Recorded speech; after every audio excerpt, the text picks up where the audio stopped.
Sa ulo ng mga nagbabagang balita. Igorot Stone Kingdom ipinasara. Bar Exam 2022 umarangkada na. Ilang residente sa Baguio City bigong masulyapan ang total lunar eclipse. At mga kalahok sa Great Man Universe ipinakilala.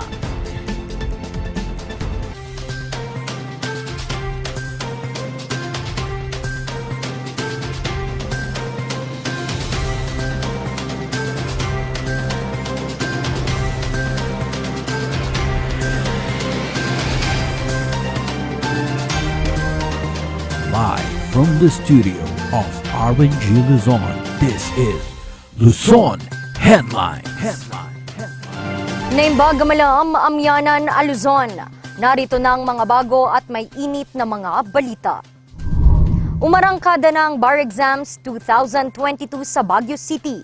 Todo suporta naman ng mga kapamilya at kaibigan ng mga ito. Narito ang report. Hindi pa man sumisikat ang araw, matyaganang nakapila si Christopher sa labas ng St. Louis University. Dala ang lakas ng loob at good luck kit mula sa mga kaibigan. Isa siya sa halos 1,000 susubok para sa bar examinations ngayong taon. Excited, lahat na kinakabahan, gano'n. Halo-halo na yung feelings ko ngayon. Iwala lang sa sarili, tapos nakinig din sa mga tips ng iba. Ganun. Laman ng good luck kit ang mga stress balls, vitamins at mga essentials na gamit para sa pagsusulit.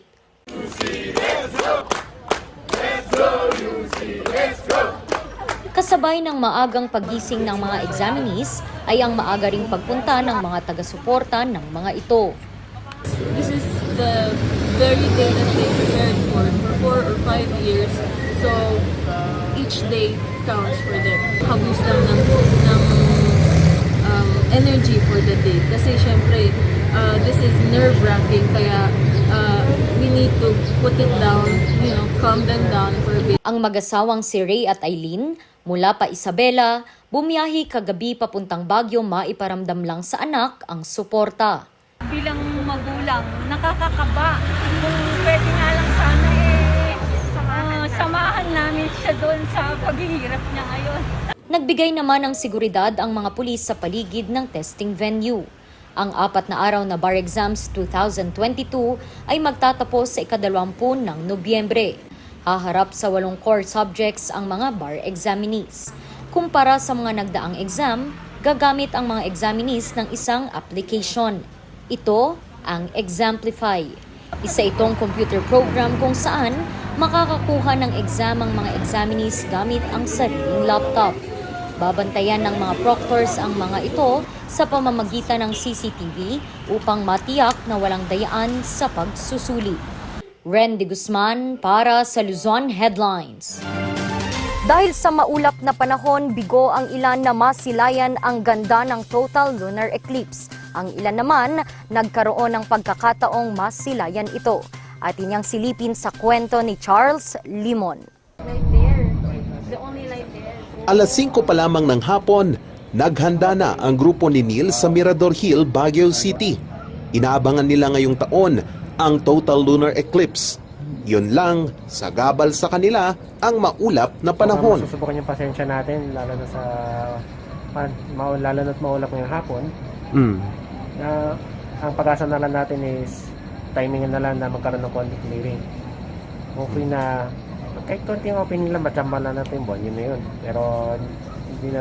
Pero not expecting much din. Pero kaysa naman na hindi natin sinubukan. Walang magawa ang grupo kundi mag-antay.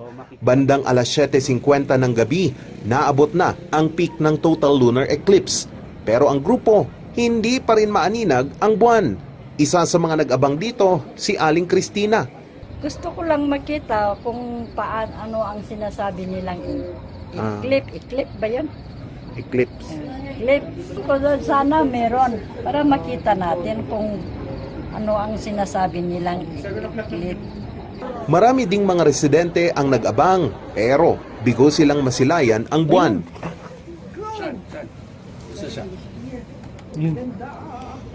Ganda ng color, ha? Pero tila narinig ang dasal ng grupo. Pasado alas 7 ng gabi, unti-unting nagpakita mula sa kaulapan ang buwan. Walang sinayang na oras ang grupo, makunan lang ito. Bagamat hindi pa rin maaliwalas ang kalangitan, sinuwerte si Neil na masulyapan ang eclipse. Bandang alas 7:30, lalo pang nagpakita ang buwan. Nag-pay off din yung paghihintay. Challenging lang yung paglukit nung buwan. Kaya sa kapal lang ulap. Kaya talagang parang kailan mo talagang titigang may ko sa may blue until sa matsambahan mo na. Para sa kanya, maswerte na ding masilayan niya ang eclipse. Kasama din sa grupo ang veterano ng photographer at mamamahayag na si Harley Palangchao. Sa kanyang composite photo, nakuhanan niya ang stages ng eclipse. Sa Mountain Province naman, malinaw na nakunan sa bayan ng Paracelis Mountain Province ang total lunar eclipse. May paliwanag naman ang pag-asa sa maulap na panahon. Oh, actually mayroon kasi tayong easterlies, ano? And then mayroon pa tayo dun sa medyo taas ng shear line. So, partly cloudy to cloudy skies ngayong kan natin. Actually, umaga pa lang cloudy na yung kan natin. Kaya sabi ko nga yung mga nagtatanong na baka hindi natin masyado makita yung lunar eclipse. Nagsimula ito 6:16 ng gabi, yung start ng lunar, and then nag-peak siya ng 6:59. And then nag-last siya ng 7:42. So around, pero ang nangyari, may mga cloud cover tayo. Actually, nakita ko rin sandali lang. Tapos na cloud cover na siya. Nangyayari ang lunar eclipse kapag ang anino ng mundo ay tumatapat sa buwan. Ito din ang rason sa pula nitong kulay. Sa ika-28 ng Oktubre 2023 ang susunod na lunar eclipse. Makikita ito sa Europa, Africa, West at Central Asia. Muli namang masisilayan sa Pilipinas ang total lunar eclipse sa ika-7 ng Setyembre 2025. Charles Nicolimon para sa Luzon Headlines. Layo ng pagbabalik ng ugnayan program sa iba't ibang Science National High School sa bansa ang pagpapalakas sa iba't ibang aspeto ng karunungan. May kwento si Lizelle Bulahaw.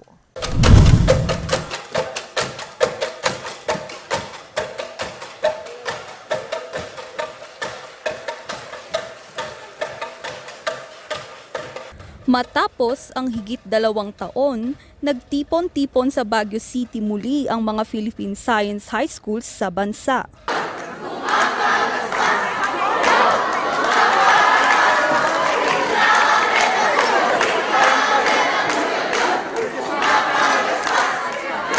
Idaraos kasi nila ang ugnayan. Dito pag-uusapan ng iba't ibang paraan upang mapabuti pa ang mga serbisyo at programa ng iba't ibang science high schools sa bansa. Unang beses na ginanap ang ugnayan taong 2018. When we first conceptualized this program, Ugnayan, we are actually eyeing to build a good working relationship between and among our employees and of course with our scholars. So with the word Ugnayan, connection and collaboration, we are looking forward that out of this program we can come up with a better relationship between and among our scholars and employees and hopefully can contribute to the organizational effectiveness of Philippine Science High School, ma'am. Ang tema ng ugnayan ngayong taon ay Breaking the Barriers of Stereotyping in Sports, Dance, and Music. When we talk about sports, kunwari po, basketball, pag sinabi niyo pong basketball, ay matik, lalaki po yung maglalaro, di ba? So sa ugnayan po, gusto po natin i-open yung basketball sa mga babae. Tapos pati yung other sports and dances. Of course, pagdating sa dances, minsan iniisip medyo feminine unless iba yung genre. Usually yung genre kasi feminine, di ba? So, ang ginagawa po ng ugnayan, ino-open niya po yung avenue sa lahat ng gender. Kasama sa pagdiriwang si Secretary Solidum ng Department of Science and Technology. In this exhibition of physical strength, agility, stamina, and mental fortitude, let camaraderie, teamwork, fair play, respect, and inclusion be our unifying language of success and sportsmanship. Magsaya po kayo, maging competitive, but in the end, all should be winners. Tinalakay sa ugnayan ang sistema ng Philippine Science High School. They must have a grade of not lower than 85 in science and math. If meron po siyang grade lower than 85 sa science and math, but if they belong to the top % of their graduating class as certified by their school head, pwede po din silang mag-apply. Every year, if a student takes the UPCAT, if a student takes the UPCAT, yung top 50 scorers ng UPCAT sa UP,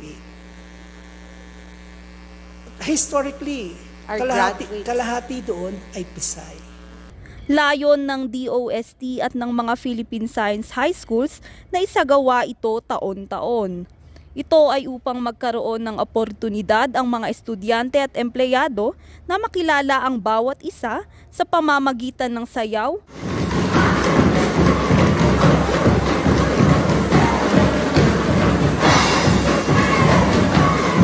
musika, Stand still, my love. I know you're tired waiting for too long. at palakasan.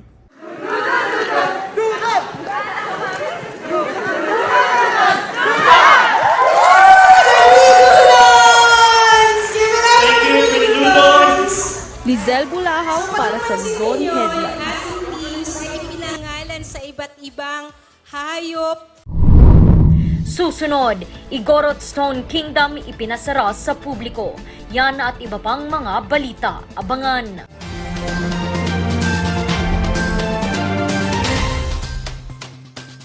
Alam niyo ba, mga kaibigan, na ang King's Vita Plus Animal Feed Supplement makakatulong upang mas lalaki ang iyong savings sa pag-alaga ng mga hayop dahil ito sa isang box ng King's Vita Plus Animal Feed Supplement sapat na makapagbigay ng 20 kutsara sa nasabing suplemento. Huwag kalimutan na sa isang kutsara ng King's Vita Plus Animal Feed Supplement, maaaring i-mix ito sa isang galon ng tubig o isang kutsara sa 3 kilo ng feeds at ibigay ito araw-araw. O diba, sa maliit na gastos, subalit mabilis ang pag-asenso. King's Vita Plus Animal Feed Supplement mabibili sa mga Agrivet stores. Ang maagang konsultasyon ay mahalaga sa pagkusa ng sakit na dengue. Ngunit, ang tanong ng sambayanan, sapat nga ba ito? Masikasi, maliksi, protektado at mapagmatyag, yan ang dapat mong taglayin. Hanapin ang pinagpupugaran at wasakin ito. Hello? Nahanap ko na po yung lungga. Kailangan ko na po kayo. Sige po, Master. Suportahan ng body at sakit. Matapos sa kita, mosquito man. Paulinimen! Masakit ba ang likod, ang kasu-kasuan? Namimitik o masakit ang iyong kalamnan? May rayuma, arthritis o nahihilo? May stiff neck, flatulence o masakit ang ulo? Sa Paulinimen,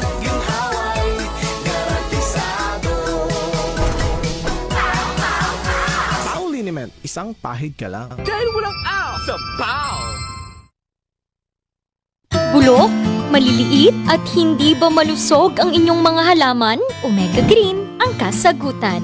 Ihalo lang ang 2 kutsara nito sa isang maliit na container at kaunting tubig. Pagkatapos ay ihalo sa knapsack sprayer at pwede na itong spray sa mga pananim. Meron itong nitrogen, phosphorus, magnesium, copper at zinc na tumutulong sa pagpapaganda at pagpapabilis ng tubo, pagpapanatili ng nutrisyon, mas malagong mga dahon at panlaban sa mga sakit ng mga halaman. Hindi rin ito nakasasama sa kapaligiran. Pwede rin ito sa kahit anong klase ng halaman, mapa-highland crops o lowland crops. Omega Green by Encam Agri-Marketing, the ultimate friend of farmers.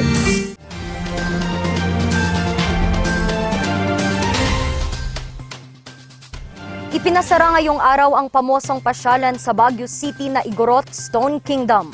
Kung bakit, alamin kay Charles Limon.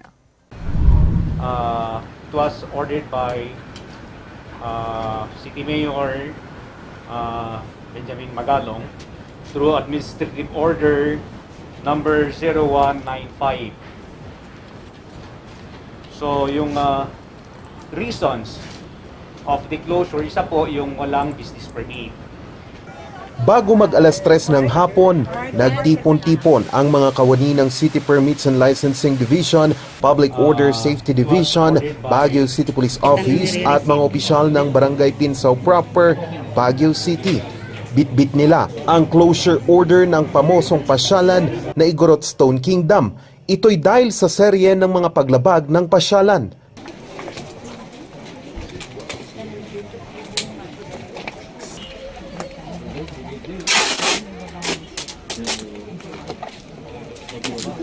The mayor could not really compromise the safety of the parks goers. So sabi ni Mayor sa Mancom kahapon, we have to be proactive. We don't wait for any incident or accident to happen. So we have to close and for them to comply and to ensure yung safety po ng mga parks goers natin. Matapos ang briefing, nagtungo ang grupo sa pasyalan upang ipaalam ang masamang balita. From permission licensing, barangay with barangay officials. Nag-usap muna ng pribado ang pamunuan ng pasyalan at mga kawani ng pamahalang lungsod. Matapos ang pag-uusap, ipinatupad na ang closure order. Nanghihinayang naman sa pagpapasara ng pasyalan ang ilang turista gaya ni Marceline na mula pa sa Nueva Ecija. Sayang naman po kasi nakikita namin sa Facebook yung ganda-ganda. At ngayon lang po kami papasyal po. Si Daryl naman, kasama pa ang lolo sana nitong mamamasyal. Second time po na dito pero papasyal ko lang siya kasi galing kasi siyang Zamboanga tapos balik taga Zamboanga talaga kami tapos dito na kami nakatira sa Pangasinan tapos nagpasyal siya dito tapos pinasyal ko na rin sana sakto close na po pala. Sa bisa ng Administrative Order No. 0195 Series of 2022, ipinapasara ang pasyalan dahil sa serye ng mga paglabag. Ito'y dahil sa kawalan umano ng business permit at building permit. Nabigyan naman ang pamunuan ng babala at palugit upang gawing legal ang kanilang operasyon. Noong May 31, 2022, nabigyan na sila ng notice of violation for them to process yung business permit nila. After that, meron tayong mga negotiations, meetings dito pa sa barangay just for them to comply specifically with the traffic problem and the safety issues. Imbes na itigil nila, asikasuhin nila yung permit nila, parang tinuloy-tuloy pa nila yung mga constructions nila. Humingi naman ng paumanhin ang pamunuan ng pasyalan. We just received a closure order from the mayor's office at this hour. And we'd like to declare that we respect the city government's decision to close us. Prior to our compliance to the permits and requirements that they ask us to do. May depensa naman ang pamunuan tungkol sa naging report sa Climate Risk Vulnerability Assessment na very high exposure sa landslide ang pasyalan. Actually, the Stone Kingdom is a landslide protection structure. The whole riprap, yung left and right side, ay slope protection structures yan. So since we opened up naman in May 15 of 2021, wala po naman pong na-erode, wala po naman pong gumuho. Ayon sa pamunuan, inspirasyon ng pasyalan ang Cordilleran Stone Architecture na ginamit ng mga katutubo sa pagtatayo ng mga slope protection. Nagbukas ang pasyalan noong May 2021 sa publiko. Charles Nicolimon para sa Luzon Headlines. Pinipili pa rin ng ilang individual na magsuot ng face mask sa mga establishmento sa kabila ng pagiging optional nito. May kuwento si Lori Wakat.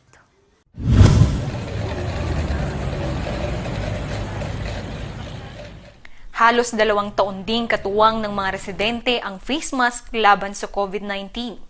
Sa pagbuti ng kalagayan ng bansa, inilabas ni President Ferdinand Bongbong Marcos Jr. ang Executive Order No. 7 Series of 2022. Nagpapahintulot ito sa opsyonal na pagsusuot ng face mask sa indoors at outdoors, maliban sa mga ospital at ilan pang medical facilities. Pero si Ruben, patuloy pa rin nagsusuot ng face mask. Nakakaganda nga kung may face mask, kung kahit saan ako, naka-face mask ako kalaki. Wala man akong kasama, mayroon man, sasakyan ako, magsasakay ako, commute, kahit family ko ang kasama ko, naka-face mask. Si Ella at senior citizen na si Leonardo, nagsusuot pa din ito sa loob ng mga establishmento. Ako, gusto ko talagang compulsory pa rin. Kasi nandyan pa rin yung COVID. Kaya gusto ko, gamit pa rin. Gamit. So kahit voluntary, magsusuot pa rin kayo ng face mask sa loob? Oo. Kasi mas lalo na kami, senior na. Kailangan may protection. Pinagpapatuloy rin ng ilang establishmento sa Baguio City ang mag-igting ng pagpapatupad ng no face mask, no entry. I still think it's important na mag-face mask pa rin, especially since enclosed space kami and then we're also dealing with kids. Yes, I think mas better, especially since yung mga kids natin hindi lahat vaccinated, yung mga maliliit na bata. May face mask man o wala, hiling ng mga establishmento, panatilihin pa rin ng mga customers ang mga health protocols. Patuloy pa rin ang kampanya sa pagbabakuna. Sa huling datos sa Baguio City, 151 ang bagong kaso ng COVID-19 at 3 ang namatay. Lori Faith Wakat para sa Luzon Headlines. Doon naman sa lapid case, tignan natin, ang importanteng i-discuss natin dito ay yung offer na ang gunman na mag-state witness at ma-discharge doon sa criminal accusation against them.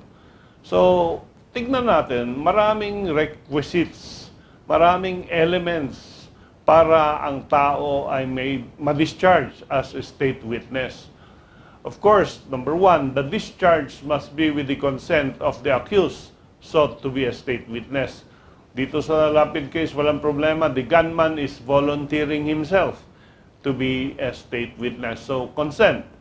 Pangalawa, there is absolute necessity for the testimony of the accused whose discharge is requested. So, kailangan ba yung testimony ng akusado para makonvict yung mga other accused? Well, this is a matter of question that has to be resolved. Kung kailangan, kasi merong independent investigation ang mga law enforcers. Pangatlo, there is no other evidence directly available for the proper prosecution of the case. Wala nang iba. In other words, siya lang ang makapagsasabi kung ano ang nangyari. And pangapat is that the accused offering to be a state witness does not appear to be most guilty. And finally, the accused offering to be a state witness, walang conviction for a crime involving moral turpitude. So those 2 points, first, yung accused is not convicted of a crime involving moral turpitude. Moral turpitude involves crimes na may element of honesty and character, trust. So, yung mga estafa, dapat wala yan. Yung mga falsification, dapat hindi siya na-convict. So, all these crimes. And yung importanteng element dito, yung accused does not appear to be the most guilty. So, ang tanong, yung gunman ba ay most guilty or least guilty? Kasi kung isipin natin, kung wala siya, hindi mababaril yung biktima. So there is now a question on whether or not he is the least guilty among the all other accused na ma-i-indict doon sa lapid case.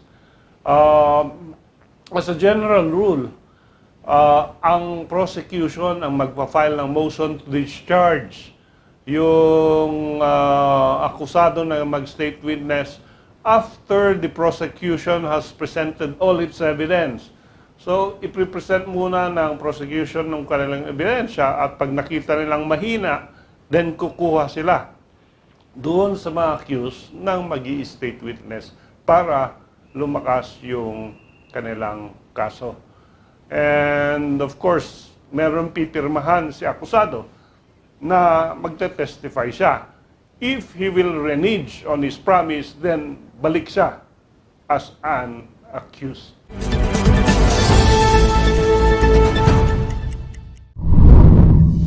Mga kalahok sa Great Man Universe ipinakilala.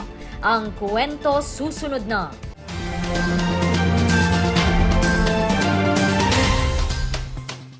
Sa milk ng batang 90s, tara't atin ang itrahay.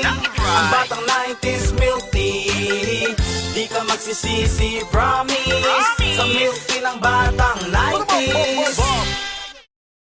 Bizarre Music offers a complete line of musical instruments.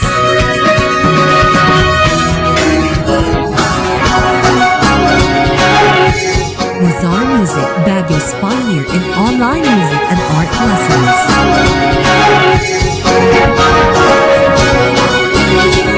Bizarre Music, bringing music closer to your hearts.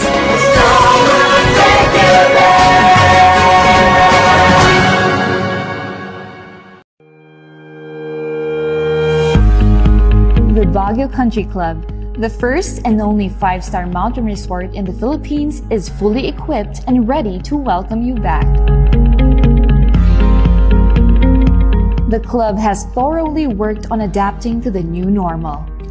The usage of any of the facilities and amenities of the club is governed with specific rules, regulations, and procedures in accordance to the medical, physical distancing, and disinfecting protocols. And as you return back here to your second home and make new memories with us, we assure you that at the Baguio Country Club, you do not have to worry because we can assure you that the club continuously puts great importance to the health, safety, and wellness of its members, guests, and employees.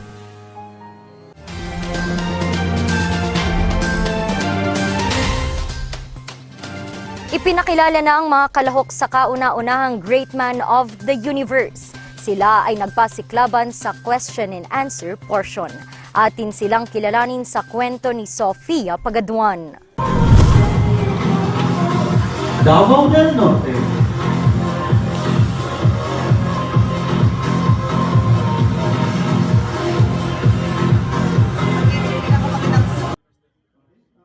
Pagwapuhan, patibayan ng loob, at pahusayan sa pagsagot. Ganito sinala ang mga kalahok ng kauna-unahang Great Man of the Universe, Philippines. Upang mas kapanapanabik ang kompetisyon, idinala ang mga kalahok sa Cordillera. 2 weeks preparation, tinawag sa amin na, hey, do you wanna guest or do you wanna host for the Great Man of the Universe dyan sa Benguet? Of course, ang automatic pumasok sa isip ko, a big yes. Kasi here in Benguet, ang daming mga magagandang places naman napupuntahan na hindi alam ng mga taga-baba.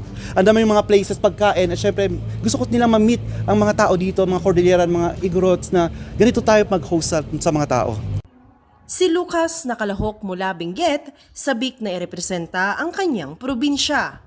It's an honor and nakaka-proud na ang ating province of Benguet ang pinili nila maging host. So, ito ay isang malaking oportunidad para ma-showcase natin ang ating tourism and lahat-lahat na, lalo na ang ating napakayaman na kultura sa buong Pilipinas.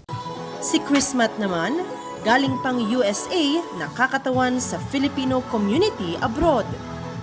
The importance of representing my heritage, my Filipino heritage on a national level is more prevalent for me kasi parang gusto ko ngayon ma-bridge yung aking Filipino roots at yung aking American upbringing so that we can get a better understanding of what being Filipino-American is like. Kinilatis ang mga kalahok sa kanilang kaalaman tungkol sa kultura, suliraning panlipunan at pati na rin sa kanilang mga advokasya. Namili naman ang mga miyembro ng media ng tatanghaling Darling of the Press. Right now, I think they are also elevating the male pageantry, the level of male pageantry in the Philippines with the launch of the Great Man of the Universe Philippines. The questioning is basically going around environmental issue, political, social, and they were able to handle that very well.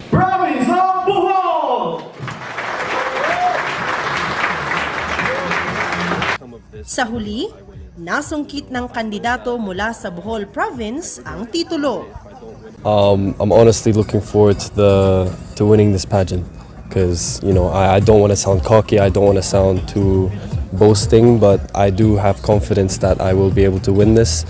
However, it is still anybody's game. It's only the beginning, But I am looking forward to winning this so that I am able to represent this beautiful country in the international pageant. Umaasa ang mga organizers sa mainit na pagtanggap sa Great Man of the Universe sa mga susunod na taon. Inaabangan ang cultural fashion show sa ika-10 ng Nobyembre at ang Grand Coronation na gaganapin naman sa Manila sa ika-13 ng Nobyembre. So once again, maraming salamat Baguio Country Club. Sobrang Patunay ang Great Man of the Universe sa patuloy na pagsuporta ng mga Pilipino sa male pageantry. Kaya naman hangad nila ang suporta sa kanilang pagsali sa pageant na ito. Mula rito sa Baguio City, Sofia Pagaduan para sa Luzon Headlines. Let's go! At yan ang mga balitang nakalap ng Luzon Headlines ngayong araw. Muli, maraming salamat at magandang gabi sa ating lahat.